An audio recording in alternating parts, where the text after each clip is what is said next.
যুবক বন্ধু, তুমি তোমার মাকে মাঝে মাঝে দেখবা চোখের পানি ছেড়ে সেজদায় পড়ে কাঁদে, মাঝে মাঝে দেখবা কাঁদে, এই কাঁধা তোমার জন্য কাঁদে। যদি সেখানে গিয়ে প্রশ্ন করো, মা আপনি কেন কাঁদছেন, আপনি বলুন, মা কি বলবেন জানেন? আরে আমি নিজের জন্য কাঁদছি না, আমি আমার মাকে প্রশ্ন করেছি, মা তুমি যখন দোয়া করো, তুমি যখন দুই হাত তুলে দোয়া করো, তুমি বলো তুমি তখন কার জন্য দোয়া করো? মা কি বললেন জানেন? আমি যখন দোয়া করি আমি পৃথিবীর প্রত্যেকটা মানুষের কথা ভুলে যাই, নিজের রোগের কথা ভুলে যাই, নিজের সমস্যার কথা ভুলে যাই, নিজের বিপদের কথা ভুলে যাই। আরে আমি যখন দুই হাত তুলে দোয়া করি, দুই হাত তুলে যখন আমি দোয়া করি, আমি সবার আগে তোর জন্য দোয়া করি। আল্লাহু আকবার। দেখেছেন সন্তানের প্রতি কত ভালোবাসা, কিন্তু সেই মায়ের প্রতি আমাদের কোনো ভালোবাসা নেই। আপনার মা আপনাকে প্রকৃতভাবে ভালোবাসেন, কোনো স্বার্থ ছাড়া। করোনা আসার পরে প্রমাণ করে দিয়েছে। কে আপন মনে আছে? করোনা হয়েছে মনে আছে? করোনা আসার পরে বন্ধু বন্ধুর কাছে যায় নাই, প্রতিবেশী আরেক প্রতিবেশীর কাছে যায় নাই, মেয়ে তার মেয়ের কাছে যায় নাই, বান্ধবী বান্ধবীর কাছে যায় নাই, বোন বোনের কাছে যায় নাই, ভাই ভাইয়ের কাছে যায় নাই। কিন্তু এখন ইতিহাস সাক্ষী আছে, করোনা হওয়ার পর বাবা তার ছেলেকে কাঁধে করে হাসপাতালে নিয়েছে। এখন ইতিহাস আছে, করোনা হওয়ার পরে মা তার ছেলেকে চুমু খেয়েছে। এখন ইতিহাস আছে, করোনা হওয়ার পর মা 24 ঘন্টা তার ছেলের পাশে ছিল, ঠিক কিনা? এখনো ইতিহাস আছে। বন্ধু বন্ধুর কাছে যায় নাই, প্রতিবেশী প্রতিবেশীর কাছে যায় নাই। আমি একটা কথা বলতে চাই, আপনি জীবনে যাই করুন না কেন একটা জিনিস কখনো করবেন না, কখনো মায়ের বদদুয়া নেওয়ার চেষ্টা করবেন না। মনে রেখো বন্ধু, রাইফেলের গুলি মিস হতে পারে, মায়ের বদদুয়া মিস হতে পারে না, ঠিক কিনা? মা যদি তোমাকে বদদুয়া দেয়, তোমার পুরো লাইফ শেষ হয়ে যাবে, পুরো লাইফ তোমার ধ্বংস হয়ে যাবে, পুরো জীবন তোমার ধ্বংস হয়ে যাবে। এর জন্য কখনো বদদুয়া নেবেন না। রাজি আছি ইনশাল্লাহ? সব সময় মায়ের কাছ থেকে দোয়া নেওয়ার চেষ্টা করবেন। আপনি যদি মায়ের কাছ থেকে দোয়া নিতে পারেন, আল্লাহ সুবহানাহু ওয়া তাআলা আপনাকে দুনিয়াতেই আল্লাহর সম্মান দিয়ে আপনাকে মর্যাদাবান করবেন। আল্লাহু আকবার। হে প্রভু তুমিও তারে তোমার ছায়া নিরে করিও লালন, মাকে করিও লালন। আপনারা সবাই কেমন আছেন? আমি আপনাদের সামনে এখন মায়ের মর্যাদা নিয়ে, মা বাবাকে নিয়ে আপনাদের সামনে অল্প কিছুক্ষণ আলোচনা করব। আপনারা সবাই মনোযোগ দিয়ে শুনবেন ইনশাআল্লাহ। এই পৃথিবীতে আমাদের সবচেয়ে আপন এবং কাছের মানুষ কে? আমাদের মা এবং বাবা। কিন্তু আমাদের মায়ের প্রতি আমাদের কোনো ভালোবাসা নেই, বাবার প্রতি আমাদের কোনো ভালোবাসা নেই। আমাদেরকে যিনি নিঃস্বার্থভাবে ভালোবাসে, আমাদেরকে যিনি নিঃস্বার্থভাবে ভালোবাসে, কোনো স্বার্থ ছাড়া আমাদের মা আমাদেরকে ভালোবাসে। আল্লাহু আকবার। বন্ধু আমি আপনাকে বলতে চাই, আপনি সব সময় আপনার মায়ের পাশে থাকার চেষ্টা করবেন, আপনার মায়ের খেদমত করার চেষ্টা করবেন, আপনার মায়ের পাশে থেকে আপনার মায়ের খেদমত করার চেষ্টা করবেন। আমি একটা কথা বলতে চাই, আপনি জীবনে যাই করুন না কেন একটা জিনিস কখনো করবেন না, কখনো মায়ের বদদুয়া নেওয়ার চেষ্টা করবেন না। মনে রেখো বন্ধু, রাইফেলের গুলি মিস হতে পারে, মায়ের বদদুয়া মিস হতে পারে না, ঠিক কিনা? মা যদি তোমাকে বদদুয়া দেয়, তোমার পুরো লাইফ শেষ হয়ে যাবে, পুরো লাইফ তোমার ধ্বংস হয়ে যাবে, পুরো জীবন তোমার ধ্বংস হয়ে যাবে। এর জন্য কখনো বদদুয়া নেবেন না। রাজি আছি ইনশাল্লাহ? সব সময় মায়ের কাছ থেকে দোয়া নেওয়ার চেষ্টা করবেন। আপনি যদি মায়ের কাছ থেকে দোয়া নিতে পারেন, আল্লাহ সুবহানাহু ওয়া তাআলা আপনাকে দুনিয়াতেই আল্লাহর সম্মান দিয়ে আপনাকে মর্যাদাবান করবেন। আল্লাহু আকবার। একদিন হযরত মুহাম্মদ সাল্লাল্লাহু আলাইহি ওয়াসাল্লাম ওমর রাদিয়াল্লাহু তাআলা আনহুকে ডেকে বললেন, ওমর শোনো, আর হজ করতে ওয়েস কারনি নামক একজন ব্যক্তি আসবে, তুমি তার কাছে দোয়া চেও। ওমরকে বললেন, ওমরের মতো এত সম্মানিত এত মর্যাদাবান সাহাবীকে বললেন ওয়েস কারনির কাছে দোয়া চাইতে। কারণ কি জানেন? ওয়েস কারনি তার মায়ের খেদমত করতে করতে, তার মাকে সহযোগিতা করতে করতে, তার মায়ের কাছ থেকে দোয়া নিতে নিতে নিতে এমন হয়েছে আল্লাহ দুনিয়াতে এত সম্মান দান করেছেন। ওমরের মতো সাহাবীকে বললেন, ওমরের মতো সাহাবীকে বললেন ওয়েস কারনীর কাছে দোয়া চাইতে। আল্লাহু আকবার। দেখেছেন মায়ের দোয়ার কত পাওয়ার। এই জন্য আমরা সবসময় মায়ের দোয়া নেওয়ার চেষ্টা করব। আপনার মা আপনাকে প্রকৃতভাবে ভালোবাসেন, কোনো স্বার্থ ছাড়া।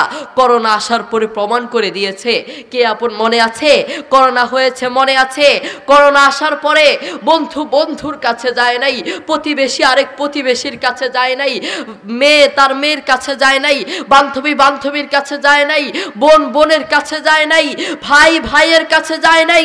কিন্তু এখন ইতিহাস সাক্ষী আছে করোনা হওয়ার পর বাবা তার ছেলেকে কাঁধে করে হাসপাতালে নিয়েছে। এখন ইতিহাস আছে করোনা হওয়ার পরে মা তার ছেলেকে চুমু খেয়েছে। এখন ইতিহাস আছে করোনা হওয়ার পর মা 24 ঘন্টা তার ছেলের পাশে ছিল, ঠিক না? এখনো ইতিহাস আছে। বন্ধু বন্ধুর কাছে যায় নাই, প্রতিবেশী প্রতিবেশীর কাছে যায় নাই। এক মেয়ে তার মাকে ফোন করে বলছে, মা আমার স্বামীর করোনা হয়েছে। মা সাথে সাথে বলছে, সাবধান, তোর স্বামীর কাছে যাবি না, তোর স্বামীর কাছে যাবি না, তোর স্বামীর কাছে গেলে তোর করোনা হতে পারে, তোর স্বামীর কাছে যাবি না, তুই একটু আড়ালে থাকবি, একটু দূরে থাকবি, তার পাশে হাঁটবি না, তার পাশে বসবি না। এটার নাম দুনিয়া, এটার নাম দুনিয়া। করোনা হওয়ার পরে বন্ধু বন্ধুর কাছে যায় নাই। মা তার মেয়েকে বলছে স্বামীর কাছে না যেতে, এটার নাম দুনিয়া। কিন্তু এখনো ইতিহাস আছে করোনা হওয়ার পরে বাবা তার ছেলেকে চুমু খেয়েছে, করোনা হওয়ার পরে তার মেয়েকে আদর করেছে, ঠিক না? এখনো ইতিহাস আছে। এই জন্য আমরা সব সময় মায়ের খেদমত করার চেষ্টা করব, মায়ের পাশে থাকার চেষ্টা করব, মাকে সব সময় মাকে সম্মান করার চেষ্টা করব।